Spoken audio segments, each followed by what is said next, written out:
Goodwill Community Foundation, creating opportunities for a better life. Filtering is a great feature of Excel that gives you a lot of control over which parts of your spreadsheet are displayed.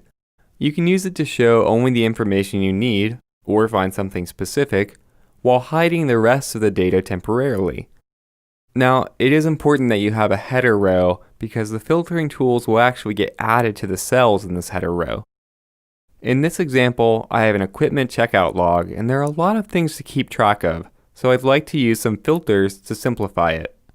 First, go to the Data tab and click the Filter command, and you'll see these drop-down arrows are now added to your header row.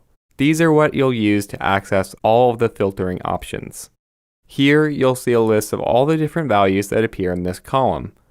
I'd like to just view the laptops and projectors, so I'll uncheck this box to quickly deselect everything, then check Laptop and Projector.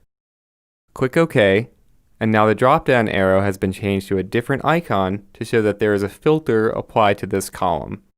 We can narrow down this data even further by adding another filter to a different column. Let's filter by the date that the items were checked out. This shows all the months that appear in this column, so I'll uncheck the months that I don't want, then click OK. To get rid of any filter, just click the icon again and select Clear Filter. And I'm going to go ahead and clear this other filter that I applied earlier. So that's how you do simple filtering. Now let's take a look at some more advanced techniques. Using the same menu, you can also search for values that appear in this column. For example, a lot of our equipment is made by a company named Ceres.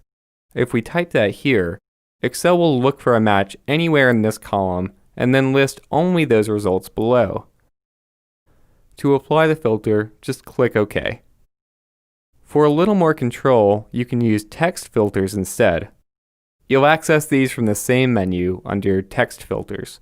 Here you can filter information that fits more specific criteria. For example, cells that contain a certain number of characters, or data that doesn't contain a word. In this example, we're going to choose Does Not Contain, and then enter Laptop to exclude anything that contains this word, including laptops and laptop travel bags. Click OK, and Excel will refilter the data. Next, let's say that I only want to show items where the ID number is between 3000 and 6000. I can click the drop-down arrow and go to Number Filters. And there are a lot of different options here, but for what I need, I'm going to choose Between.